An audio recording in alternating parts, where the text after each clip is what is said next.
Super. Bonjour tout le monde.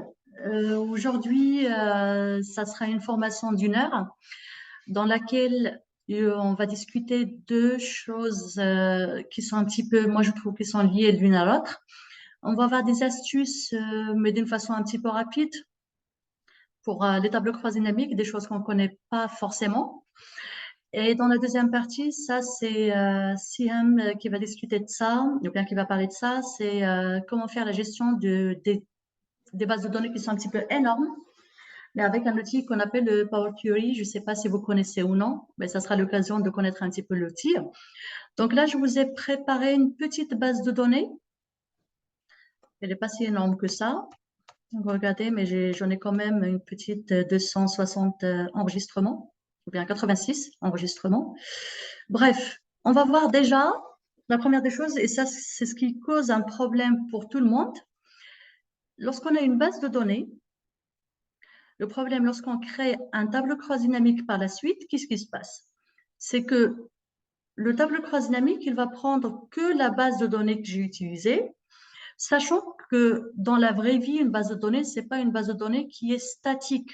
Normalement, c'est des bases de données qui sont dynamiques. Donc, on risque d'ajouter des colonnes, on risque d'ajouter des lignes, surtout des enregistrements. Et le problème qui se passe derrière, c'est quoi? C'est qu'à chaque fois que j'ajoute un enregistrement, que je reviens sur mes analyses, le tableau croisé dynamique, même si j'actualise, il ne prend pas en considération les enregistrements que j'ai ajoutés, surtout quand il s'agit d'un tableau ou bien d'un fichier qui est partagé, qu'il y a plusieurs personnes qui vont faire la saisie dans notre base de données. Alors derrière, à chaque fois, ou bien tous les jours, ou bien plusieurs fois par jour, je suis obligée de retourner et de chercher la nouvelle base de données. Donc, ça peut être un petit peu problématique. On va voir la première chose, comment rendre une base de données dynamique et non pas statique. Donc, je vais déjà commencer par créer un tableau croisé dynamique à partir de la base de données que j'ai actuellement, sans faire de modification. Et après, je vais essayer de la rendre dynamique, comme ça vous allez voir la différence un petit peu entre les deux. Donc, ma base de données maintenant, elle commence de la cellule A1 jusqu'à la cellule J286. Donc, c'est ça ma base de données. Donc, de A1 à J286. Lorsque je veux créer un tableau croisé dynamique, c'est simple. Je sélectionne n'importe quelle cellule à l'intérieur du tableau. Je répète, une seule cellule. Sinon, je suis obligée de sélectionner tout le tableau. Mais je ne peux pas sélectionner 2 ou 3 cellules et créer mon tableau croisé dynamique. Donc, j'ai sélectionné une cellule. La deuxième étape, je vais aller sur l'onglet Insertion, tableau croisé dynamique. Donc, vous voyez, c'est de la cellule A1 à la cellule J286. Ce que je vais faire, je vais rester sur une nouvelle feuille de calcul, sachant qu'on a la possibilité d'insérer notre tableau dans une feuille existante. Mais moi, je vais rester sur une nouvelle feuille de calcul et je valide avec OK. Donc, mon tableau croisé dynamique, il est là. Ça m'a créé le petit volet qui est ici à droite, la liste des champs. Et on a les deux onglets tableau ou bien analyse du tableau croisé dynamique et l'onglet création qui vient d'être ajouté par défaut. Ces deux onglets, ils vont me permettre de faire tout type de modification dans le tableau croisé dynamique. Alors, je vais faire une chose très simple. Je vais par exemple ajouter le salaire qui va se mettre automatiquement dans la partie valeur. Et puisque j'ai des chiffres, par défaut, il va calculer la somme. Et je vais prendre, par exemple, allez, les qualifications. Il va me les mettre directement sur la partie ligne. Et bien sûr, il va les grouper par qualification. Alors, regardez ce qui se passe. Vous avez ici le montant ou bien le total général par, ou bien pour toutes les qualifications. Ce que je vais faire maintenant, je vais retourner à ma base de données et je vais essayer d'ajouter sur la toute dernière ligne une qualification que je ne vois pas forcément ici. Donc, je retourne dans ma base de données. Je descends complètement en bas. Je vais ajouter un code, un nom. Je vais mettre le mien, par exemple, Griffon. Allez, et là, je vais mettre, par exemple, formation. Je vais mettre, par exemple, Rouen. Là, j'ai logiquement, bah, bref, je vais mettre un code, peu importe lequel, un salaire, et je vais mettre un salaire qui est assez abusé pour qu'on arrive à voir l'impact dans le tableau croisé dynamique. Là, bon, femme, la date de naissance, on s'en fiche, je vais mettre la date d'aujourd'hui et je vais mettre par exemple 1. Alors, je retourne sur la base de données ou bien sur le tableau croisé dynamique. Là, je vais essayer d'actualiser mon tableau croisé dynamique pour voir ce qui se passe. Donc, regardez, un clic droit, actualiser, le résultat c'est le même et bien sûr, j'ai toujours les mêmes qualifications. Donc, la nouvelle qualification, elle n'a pas été prise en compte. Donc, ce que je vais faire maintenant, je vais retourner sur ma base de données et je vais vous montrer comment rendre ma base de données dynamique au lieu qu'elle soit statique. Alors, pour la rendre dynamique, je vais aller tout simplement sur l'onglet Accueil et vous avez un bouton qui s'appelle Mettre sous forme de tableau. La plupart des personnes, ou bien des utilisateurs d'Excel, ils vont utiliser ça pour mettre en forme leur tableau, peu importe lequel. Ils ne connaissent pas la vraie utilité de la commande Mettre sous forme de tableau. Mettre sous forme de tableau, ça va me permettre de rendre ma base de données dynamique, d'avoir des analyses rapides, pouvoir faire des extractions d'une façon un petit peu plus élaborée. Bref, je rends un sens à ma base de données. Donc, je vais mettre sous forme de tableau. Regardez, j'ai sélectionné une seule cellule. Je sélectionne n'importe quel style. Ben, je vais rester sur moyen. C'est important de cocher mon tableau comporte des en-têtes. Si je ne coche pas ça, il va me rajouter une ligne tout à fait en haut où il va ajouter les titres par défaut. Ça sera colonne 1, 2, 3, ainsi de suite. Bref, je valide avec OK. Ma base de données, elle a été considérée comme une vraie base de données. Vous avez un onglet création de tableau qui vient d'être ajouté par défaut, qui va me permettre, par exemple, de supprimer les doublons en cas de besoin, d'insérer un segment. Un segment, ça va me permettre, par exemple, de faire des filtres ou bien des extractions d'une façon un petit peu plus ergonomique. Donc, si je vais être avec OK, vous voyez là, par exemple, si je sélectionne femmes, j'aurai que les femmes, hommes, j'aurai que la liste des hommes. Donc, je supprime, je ferme. Et j'ai un bouton ici qui est assez sympa, qui s'appelle ligne totale. Regardez, si je descends complètement en bas, si je coche ligne totale, regardez ce qui se passe. Elle va m'ajouter la ligne totale qui va me permettre d'avoir des analyses rapides. Et je ne sais pas si vous l'avez remarqué, à l'extrême gauche, le nom de tableau maintenant, il s'appelle tableau 1. Donc, ma base de données, on lui a attribué un nom qui s'appelle tableau 1, que j'ai la possibilité de renommer en cas de besoin. Là, par exemple, si je veux renommer au lieu de tableau 1, je vais l'appeler par exemple liste. Je valide avec entrée. Dorénavant, mon tableau, il s'appelle liste. Donc, si je clique à l'extérieur, l'onglet, il va disparaître. Je reclique à l'intérieur, il va réapparaître. Et si je clique là, liste, vous voyez, ça, il va normalement utiliser toute la base de données et ça s'arrête à la ligne 287. Donc, la ligne totale, il n'est pas incluse. Ce qui est génial, c'est que si je retourne à la ligne et j'ajoute un enregistrement, peu importe lequel, alors regardez ce qui se passe et je sélectionne ici liste, liste, et je descends tout à fait en bas. Donc, la nouvelle ligne ajoutée, elle est prise en compte. Donc, vous voyez, ça s'arrête jusqu'à là.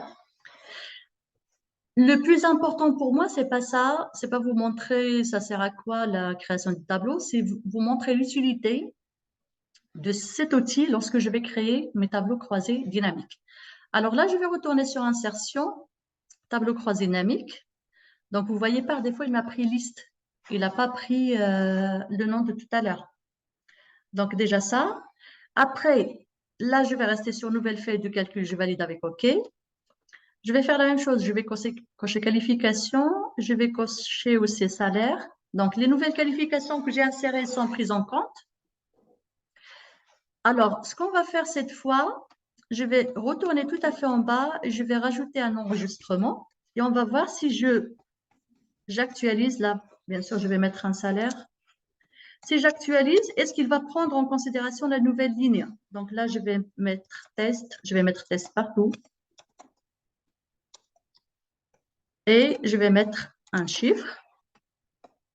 Donc, je retourne sur la feuille 3, je fais un clic droit, actualiser, et comme par magie, la ligne test est prise en compte. Est-ce que vous avez des questions? Siam, si tu vois que j'ai oublié quelque chose, il ne faut pas hésiter à m'arrêter, à me poser des questions, d'accord? Et pour les autres aussi, si vous avez des questions, il ne faut pas hésiter à me les poser sur la partie discussion. Bref, donc pas de questions. Alors, on passe à un autre outil que j'ai envie de partager aussi avec vous. La partie filtre. La plupart du temps, on se pose la question, ça sert à quoi la partie filtre? 90%, ils vont l'utiliser juste pour faire des extractions tout en restant discret dans mon tableau croisé dynamique. Moi, je vais vous montrer la vraie utilité de la partie filtre. Pour cela, je vais cocher par exemple ville. Je ne vais pas la cocher, je vais la glisser manuellement sur filtre. Alors, regardez ce qui se passe là. J'ai normalement toute la liste des villes. Supposons que je suis en train de créer mon tableau croisé dynamique et je veux par exemple avoir les résultats pour chaque ville dans une feuille à part, tout en restant sur le même type d'analyse, sachant qu'on a passé énormément de temps à travailler notre tableau croisé dynamique, donc je n'ai pas envie de faire des copier-coller. Pour moi, c'est une perte de temps. Et en même temps, je n'ai pas envie de recommencer tout mon tableau à zéro. Là, je vais, par exemple, me contenter de la ville de Lille, Nice et Paris. Je valide avec OK. Alors, si je veux avoir chaque ville dans une feuille à part, et en plus de ça, il va me renommer chaque feuille avec le nom de la ville. C'est ça ce qui est génial. Donc, ça nous permet de gagner énormément de temps. Et il va garder exactement le même type d'analyse qu'on a sur ce tableau-là. Alors, je vais aller sur l'onglet Analyse du tableau croisé dynamique. Et là, j'ai la version 2021. Normalement, c'est la toute dernière version. Mais cette possibilité, elle existait aussi dans les versions antérieures. Donc, c'est pareil pour, à partir de la version, toutes les versions, c'est ça, c'est normalement, toutes les versions, on trouve cette possibilité. Mais la partie que je vais vous montrer après, non, il faut avoir à partir de la version 2016 pour pouvoir l'utiliser. Alors, je vais aller sur Options du tableau croisé dynamique. Je vais aller sur Options, je ne vais pas cliquer sur Options, mais je vais cliquer sur la petite flèche juste à côté de l'option et je vais cliquer sur Afficher les filtres de rapport. Alors, qu'est-ce qui se passe? Il me propose le champ que j'ai mis sur la partie filtre. Supposons que j'avais plusieurs champs, il allait me proposer quels sont les champs que je vais utiliser normalement pour créer mes pages de filtre de rapport. Moi, je veux ville. Avec les extractions que j'ai fait tout à l'heure, je valide avec OK. Mais avant de valider, regardez en bas, j'ai feuille 1, 2, 3. Une fois que je valide avec OK, il va me rajouter la feuille Lille, Nice, Paris. Dans chaque fil ou bien dans chaque feuille, il va analyser une ville d'une façon complètement indépendante. Donc, ça me permet d'avoir des analyses qui sont un petit peu poussées. Est-ce que vous avez des questions? OK. Dans ce cas, si vous n'avez pas de questions, on va passer à la toute dernière étape ou bien la toute dernière option que j'ai envie de vous montrer aussi. Et ça, par contre, il faut avoir, c'est disponible à partir de la version 2016, donc ça n'existait pas avant. C'est toujours dans Analyse du tableau croisé dynamique. Vous avez deux boutons qui sont là, Insérer un segment. Ça me permet de faire des extractions dans mon tableau croisé dynamique, mais on a l'impression d'avoir, la plupart du temps, la toute première fois que j'ai vu ça, je me rappelle, c'était un collègue à moi, je me dis, waouh, ta macro, il est top. Il m'a dit, non, ce n'est pas des macros, c'est juste des segments. Donc, je ne connaissais pas, c'était une nouvelle fonctionnalité. Donc, je peux faire des extractions, mais on a l'impression d'avoir travaillé sur une vraie application. Là, par exemple, je vais ajouter des extractions sur le sexe, par exemple, puisque je n'ai pas le sexe ici. Et quoi d'autre? Je vais ajouter ville. Et OK. Alors, ce qui se passe, regardez, Là, par exemple, je peux faire des extractions par sexe. Si je coche, par exemple, femme, je vais avoir que les résultats pour les femmes. Si je coche homme, je vais avoir que les résultats pour les hommes. Là, par exemple, pour les hommes, vous voyez, Strasbourg, normalement, si je veux homme Strasbourg, je clique sur homme et la Strasbourg, je vais avoir que les résultats pour homme Strasbourg. Mais vous voyez les trois dernières lignes, elles sont grisées, c'est-à-dire qu'il n'y a pas d'hommes dans les autres villes. Regardez, cette fois, je vais sélectionner femme. Vous allez voir qu'au Rouen, elle va devenir accessible. Vous voyez, elle est montée en haut et elle laisse en bas toutes les parties, ou bien normalement les éléments qui ne contiennent pas le critère que je suis en train de chercher dans le champ sexe. Donc, ça, c'est pour les segments. Et il y a une nouveauté, mais celle-là, je crois que c'est à partir de la version 2017, si je... Non, 2016. Je ne sais pas si ça existait en 2016, les chronologies. Je crois que c'est à partir de la version 2019 et 2021. Ça n'existait pas en 2016. Alors là, à partir de 2013, d'accord, autant pour moi. Alors, celle-là, c'est pour insérer une chronologie, il faut déjà avoir des dates dans ma base de données, sinon ça ne marche pas. Donc là, je vais cliquer sur insérer une chronologie. Et là, vous voyez, il me propose uniquement les dates de naissance. Je valide avec OK. Et là, j'ai la possibilité, je vais agrandir. Donc, si je veux, par exemple, une période bien précise, pour cela, je vais effacer les filtres pour laisser tout le monde et la regarder. Comment ça se passe, c'est vraiment super joli. J'ai l'impression d'avoir une petite application. Je peux faire des filtres et je peux aussi sélectionner des périodes.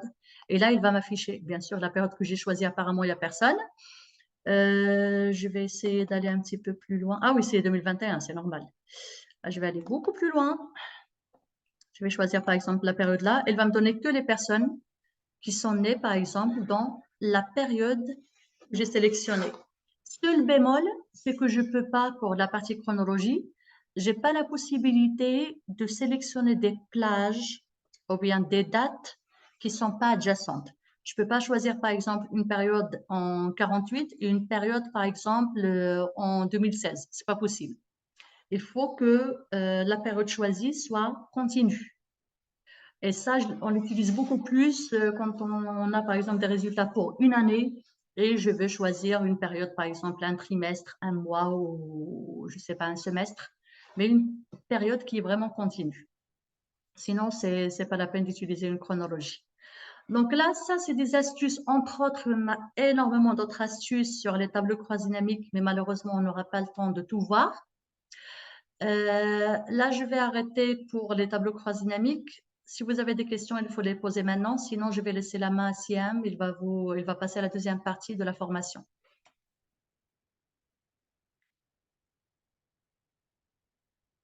OK, pas de questions. Dans ce cas, on va passer à la deuxième partie de la formation. Je vais arrêter le partage de mon écran. Comme ça, je vais donner la main à ma collègue pour la suite. Bon courage.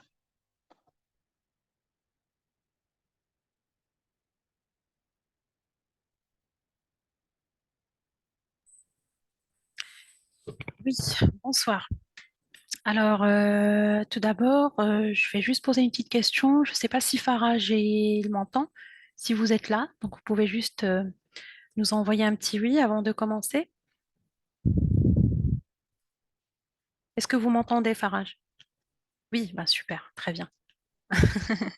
D'accord, ça marche très très bien. Voilà, donc je vais partager tout d'abord une petite présentation. Donc, voilà, et je partage mon écran.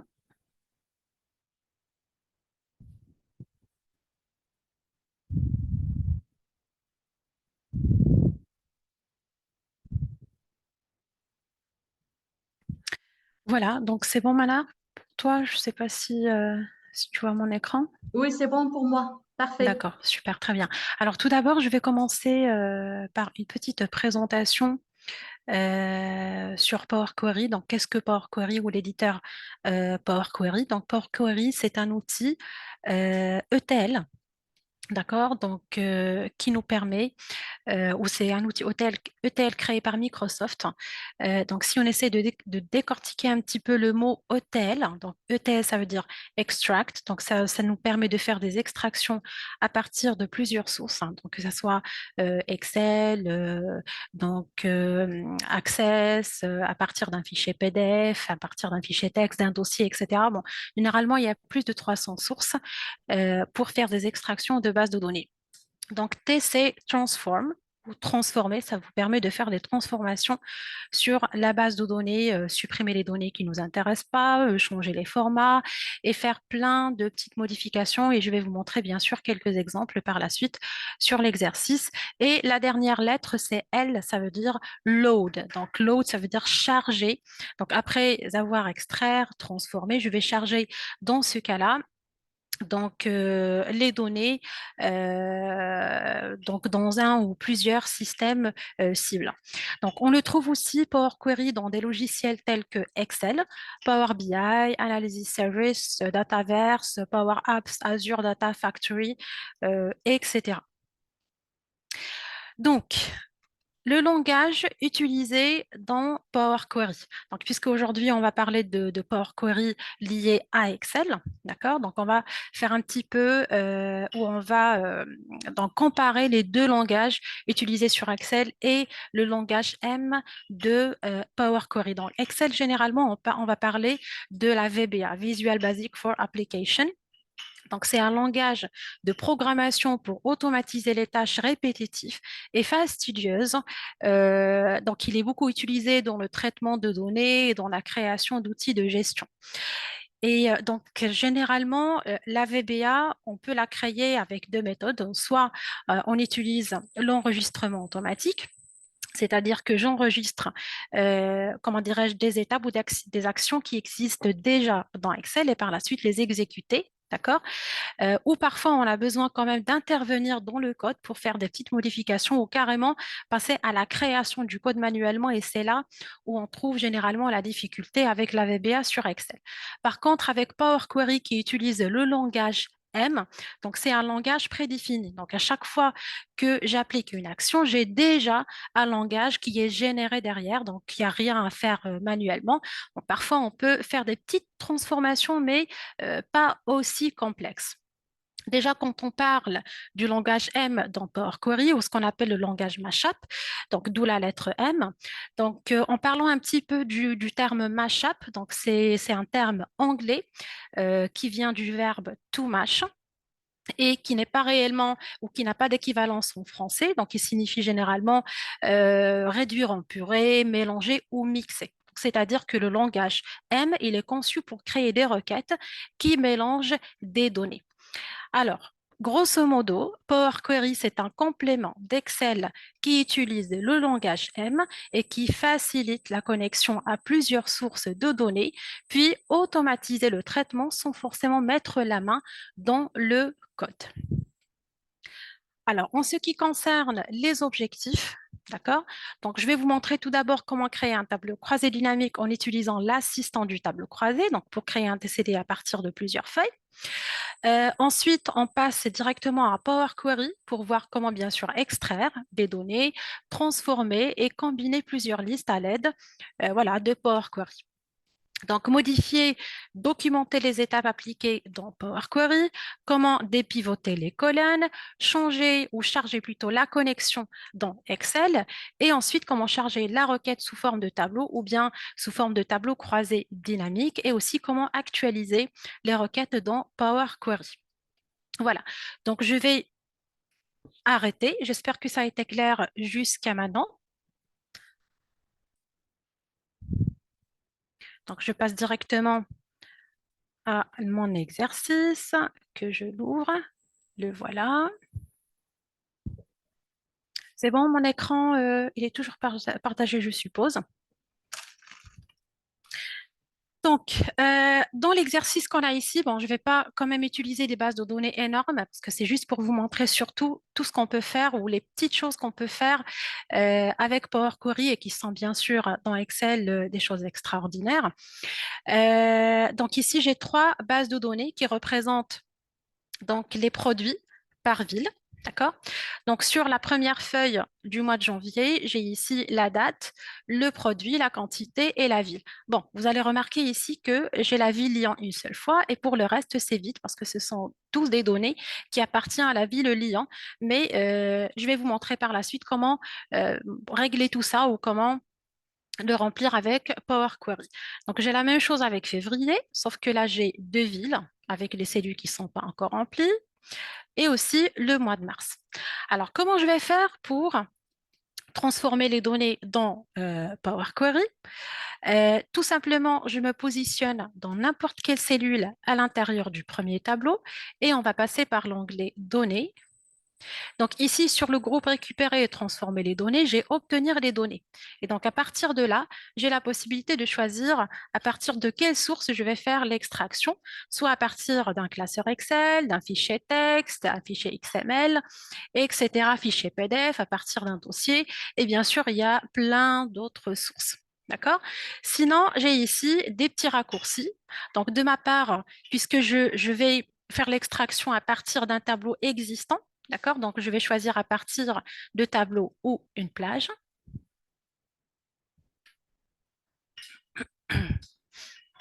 Voilà. Donc, quand je sélectionne ma plage, il va automatiquement la transformer ou l'afficher sous forme de tableau. Alors, dès que je valide par OK, il va automatiquement me renvoyer vers l'éditeur Power Query. Bon, il s'affiche sur l'autre écran, je vais le glisser. Hop. Voilà.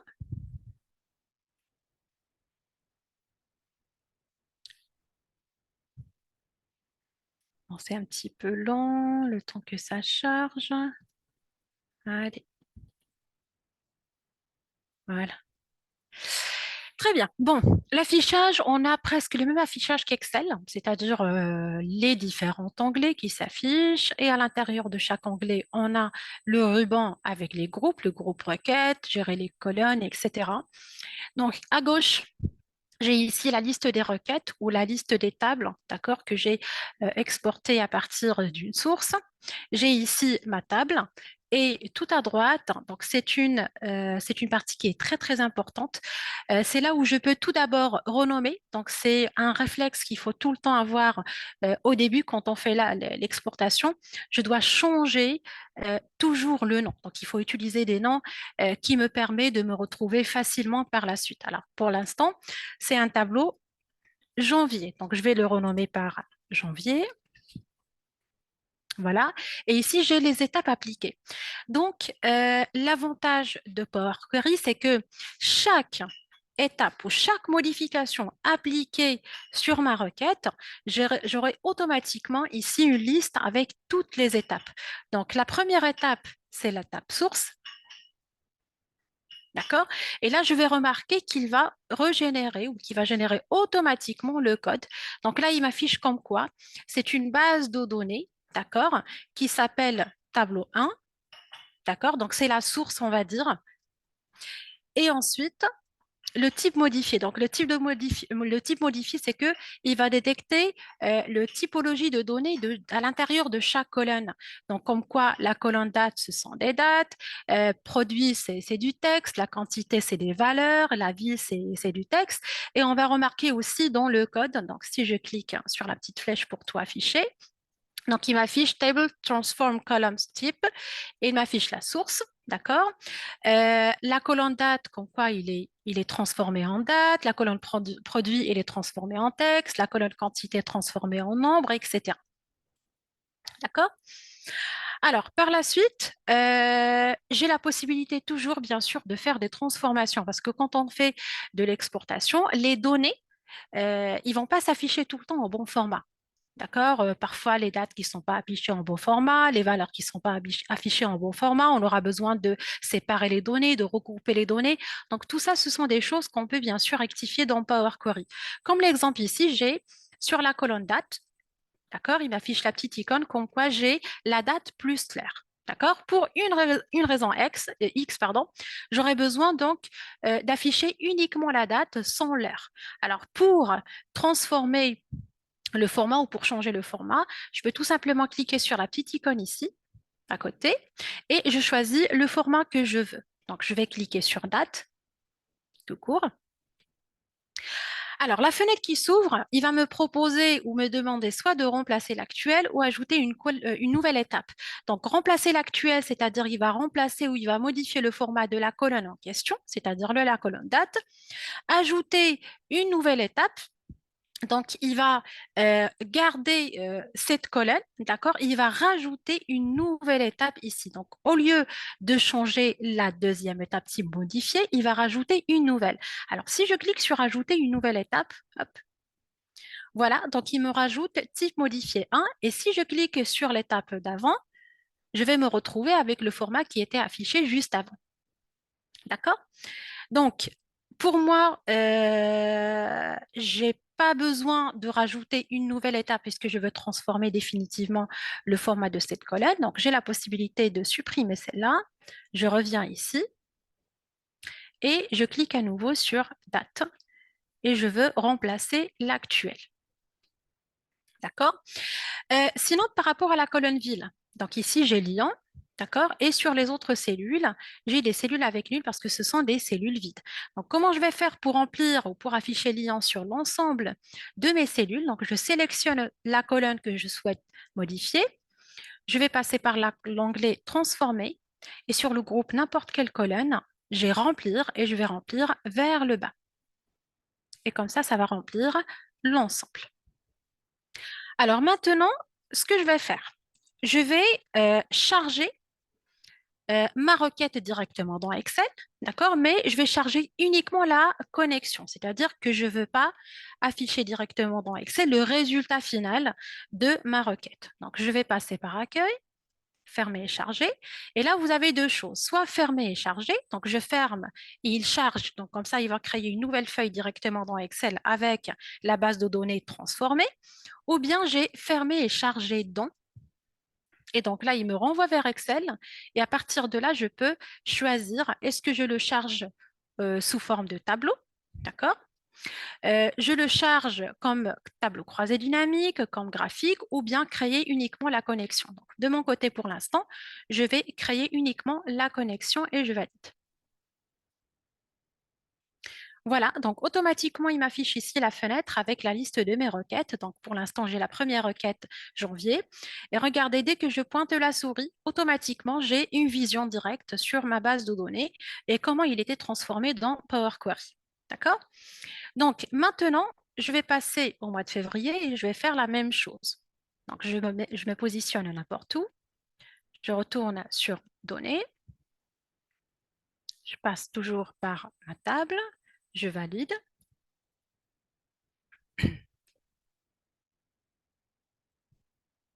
Et toujours, on a dit, le réflexe, c'est de modifier le nom de la table. Donc, je vais l'appeler février.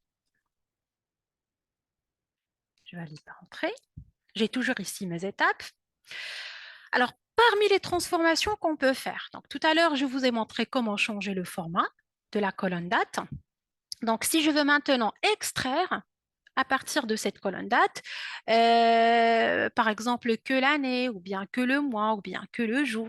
D'accord? Donc après, ça dépend de ce que vous voulez faire. Et en même temps, est-ce qu'on veut extraire l'année, le mois ou le jour à l'intérieur de la même colonne? Je veux les afficher dans la même colonne, ou plutôt garder celle-là et rajouter une autre uniquement avec les critères qu'on veut.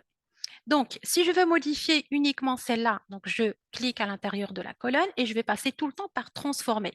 Donc, toujours, si vous voulez transformer la colonne qui est sélectionnée sans rajouter une autre, il faut passer tout le temps par l'onglet transformer et sur le groupe colonne date, donc je clique ici et je peux choisir moi-même ce que je veux extraire. Donc, si je veux par exemple que l'année, je clique sur année et comme ça, il m'affichera que l'année. Et j'ai toujours ici une étape qui se rajoute. D'accord? Donc, je vais supprimer celle-là. Alors maintenant, toujours pour une raison X, je veux garder cette colonne et rajouter une autre qui m'affiche la colonne. Donc, je resélectionne ma colonne. Et là, par contre, je ne vais pas passer par l'onglet transformer, mais par ajouter une colonne.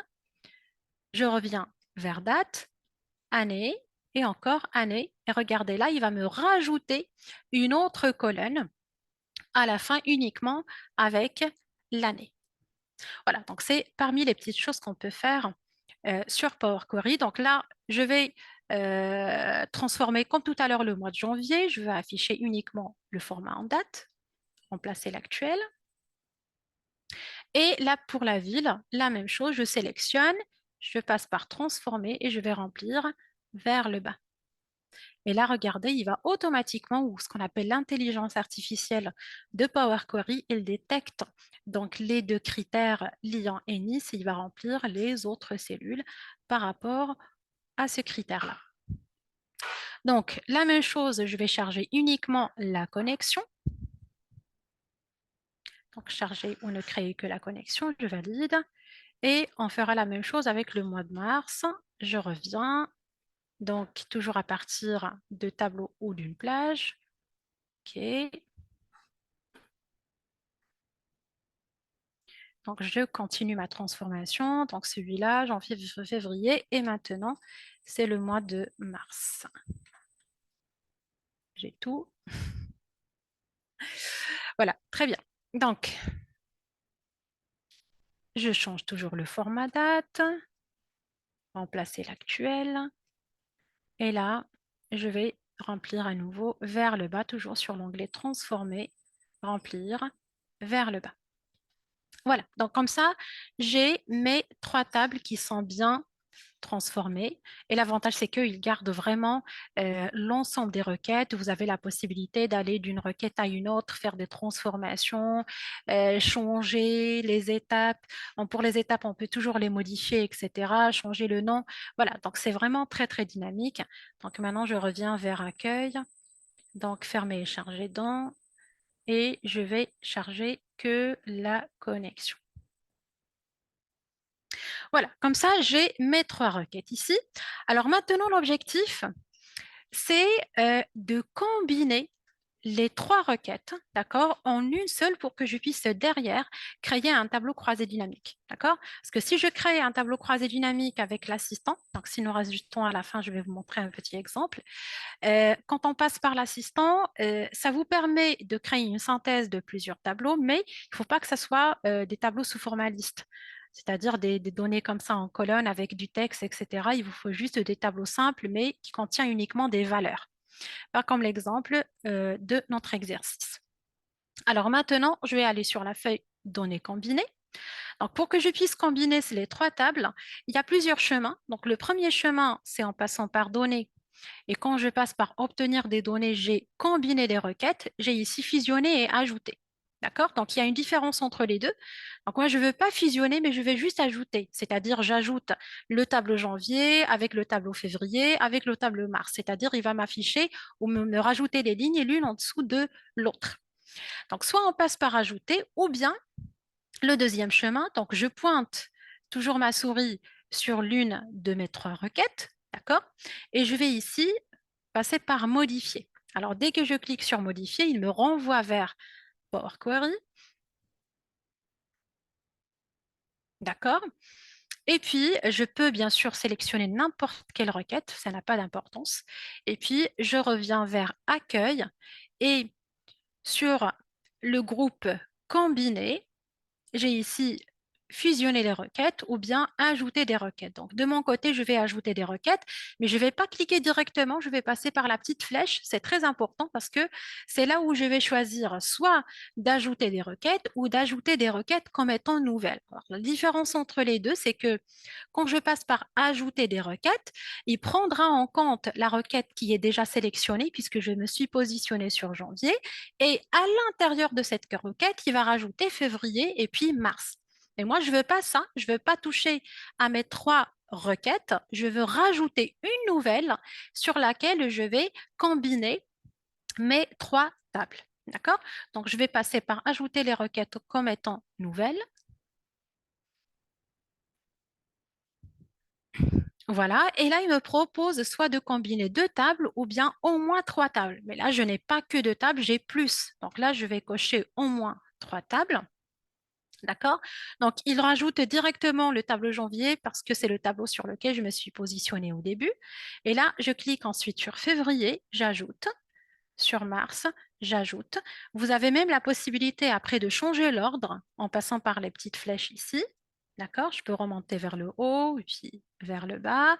Je peux carrément supprimer une requête que je ne veux pas, etc. Alors, je valide par OK. Voilà. Et quand vous remarquez ici, il me rajoute une nouvelle requête.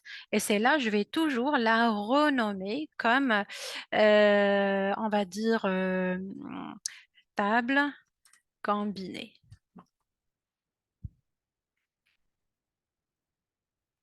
Voilà, juste pour l'exemple. Très bien. Alors maintenant, je vais charger ça. Donc, fermer et charger dans. Voilà.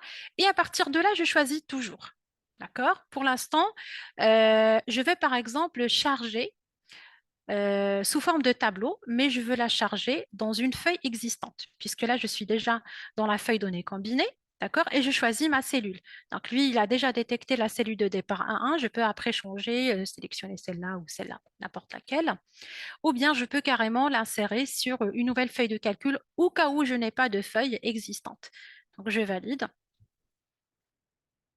Et voilà, j'ai ma requête qui est combinée. Donc, regardez, j'ai bien les 3 mois qui sont affichés à l'intérieur de la même table.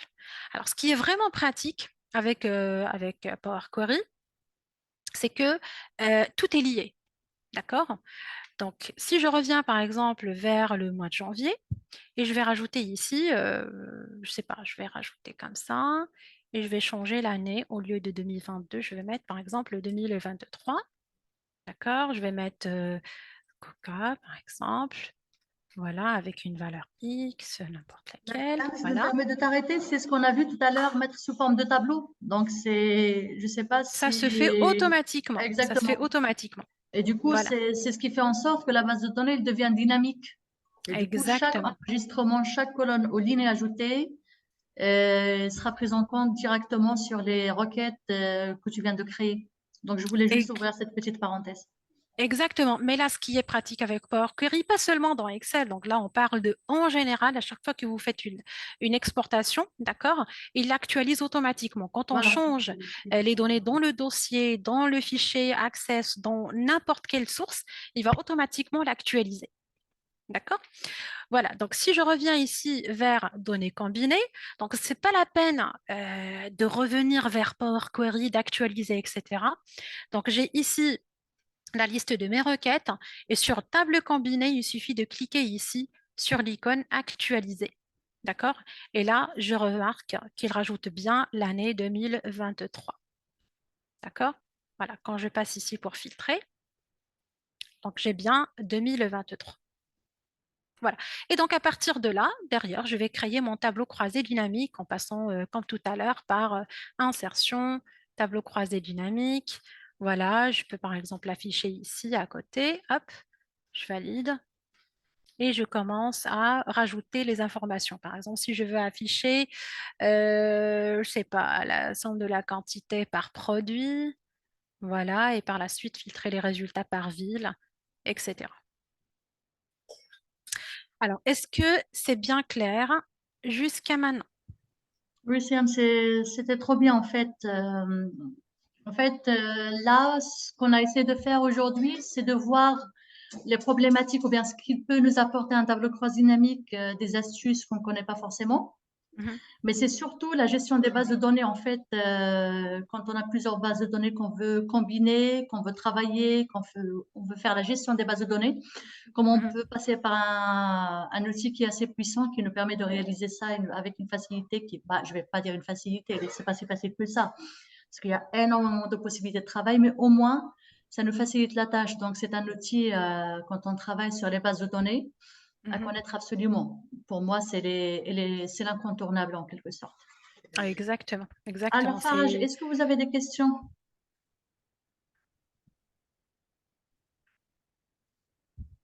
C'est bon? Siam, est-ce que tu as encore des choses? Ah oui, Dis-moi, Ah, il c'est reste quoi votre encore, question? Vous savez quoi? bien sûr. Je C'est pas vais, fini. oui, génial. Non, c'est oui, vous avez des questions? Oh, c'est génial. Donc, je peux décider. Il est Oui, c'est fasciné, quoi? il est fasciné par, Ah, d'accord, par oui. l'outil. Non, c'est un outil qui est assez puissant. Oui, tout va bien. D'accord, super. D'accord, Tant mieux. super.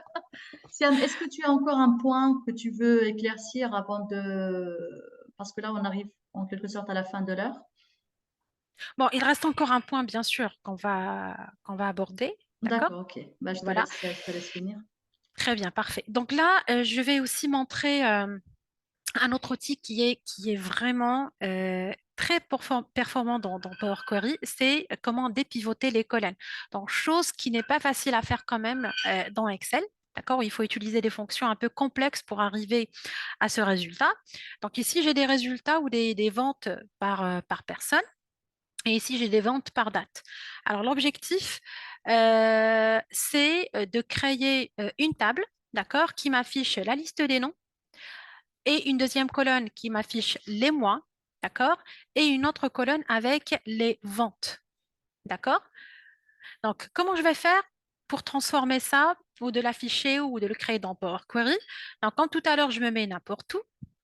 Je reviens vers données. Voilà. Bon, oui, certes, Farage, on le fait de temps à autre. De toute manière, s'il y a des formations, on fait toujours l'événement dans LinkedIn. Et je pense que vous avez déjà un compte LinkedIn. Voilà. Donc, vous aurez tout le temps des nouveautés par rapport à ça. Donc, voilà, je valide par OK pour revenir à Power Query.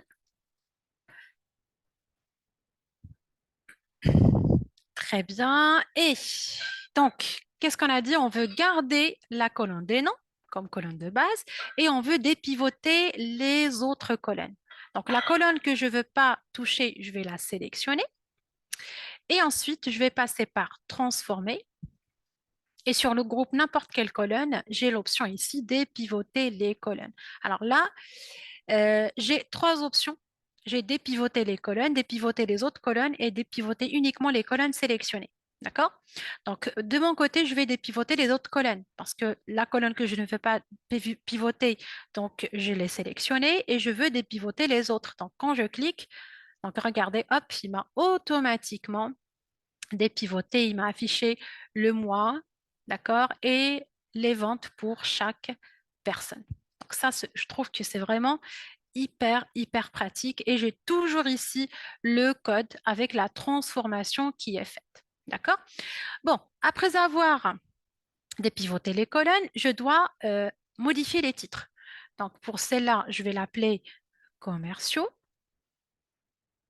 D'accord? Et pour celle-là, ça sera les ventes.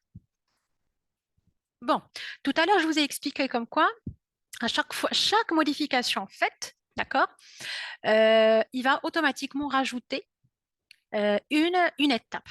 Bon, à un moment donné, quand on utilise vraiment des grandes bases de données, parce qu'aujourd'hui, on fait des choses avec quand même une base de données qui n'est pas énorme, c'est un truc qui est assez simple, mais pour gagner en efficacité, d'accord, dans Power Query, il faut diminuer le maximum d'étapes. Donc, si vous avez la possibilité de réduire le nombre d'étapes, il ne faut pas hésiter, parce qu'à un moment donné, on fait plein de transformations et c'est comme la VBA et chaque fois que vous actualisez, il va exécuter toutes les étapes l'une après l'autre. Et quand on a des modifications qui sont assez lourdes, et là, ça devient un peu long, d'accord? Ça devient long pour recharger et réactualiser l'ensemble.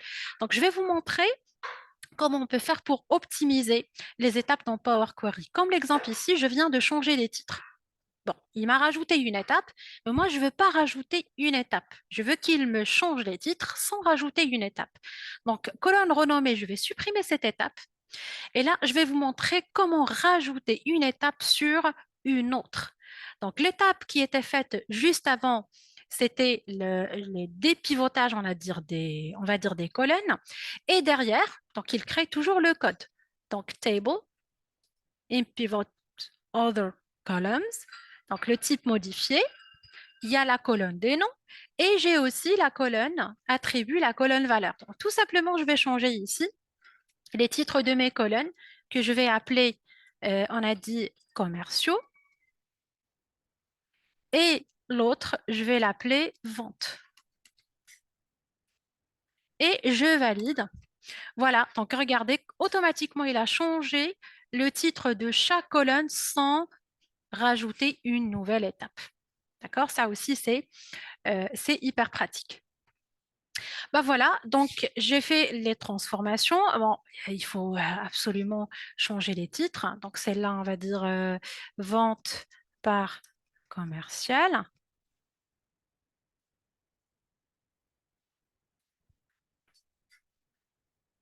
Voilà, et celui-là, ça sera vente par date. Voilà, donc j'ai transformé les données et comme tout à l'heure, je vais charger uniquement la connexion. Voilà, ne créer que la connexion et OK. Très bien.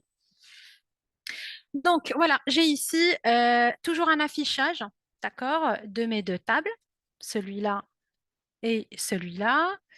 Ah oui, j'ai transformé uniquement le premier et non pas le deuxième. Donc je me suis trompée ici, ce n'est pas grave. Donc je vais refaire la même chose, d'accord? Pour pratiquer, je reviens vers la deuxième table. Donc données, voilà, je valide par OK.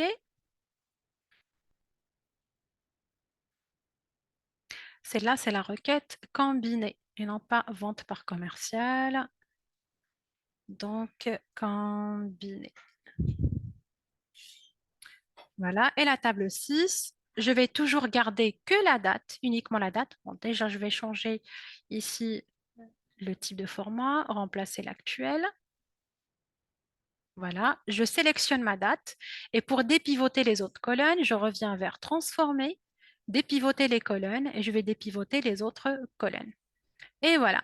Donc, il va automatiquement m'afficher pour chaque date le nom du commercial, plus le nom, donc plus les ventes. Donc, même principe ici, pour changer les titres, ce n'est pas la peine de rajouter une étape, je vais directement modifier ici les titres dans le code généré par Power Query. Donc, celle-là, attribut, ça sera donc toujours commerciaux. Voilà, et pour celle-là, c'est les ventes. Voilà, et je reviens à nouveau vers accueil, fermer et charger dans, ne créer que la connexion et OK. Bon, j'ai pas changé le titre, mais ce n'est pas grave. Mais voilà, donc il y a ici toujours un affichage direct. Donc maintenant, si je passe à la feuille d'après, donc je veux afficher un aperçu direct de ma table vente par date. D'accord? Donc je vais ici cliquer, je pointe la souris, je clique sur les trois petits points ici.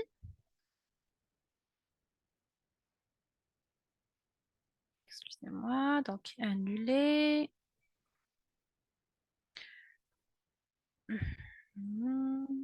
Voilà, les trois petits points, charger dans. Et donc, je vais le charger comme tableau dans la cellule A2 et je valide. Voilà, comme ça, il va me charger la requête, la première, et on va faire la même chose avec le tableau 6 que je n'ai pas changé le nom, mais ce n'est pas très grave. Donc, le plus important ici, c'est le résultat, mais il ne faut surtout pas oublier de changer toujours les titres de vos requêtes. Donc, ça vous permet de vous retrouver facilement. Alors, il a bien détecté la cellule G2 et je valide. Et voilà, donc après, je peux bien sûr utiliser mes requêtes pour créer des choses, des tableaux croisés dynamiques, des graphiques ou bien autre chose selon vos besoins. Ben voilà, donc j'espère que ça a été clair par rapport à ce qu'on a vu aujourd'hui. Et si vous avez des questions, Farage, n'hésitez pas. Non, Donc, est-ce que ça a été c'était clair vraiment déjà? parfait. Merci beaucoup pour ces informations. En fait, ce qui se passe, c'est que de temps à autre, on essaie de faire des formations en ligne et bien sûr, il y a des formations aussi qui sont payantes, mais c'est des formations qui sont beaucoup plus poussées. Je vais vous envoyer, là, vous avez le lien pour mon LinkedIn, donc si vous avez des questions, il ne faut pas hésiter. Et merci d'avoir participé. Je vous souhaite bonne fin de soirée. J'espère que ça a été utile pour vous et je vous dis à la prochaine.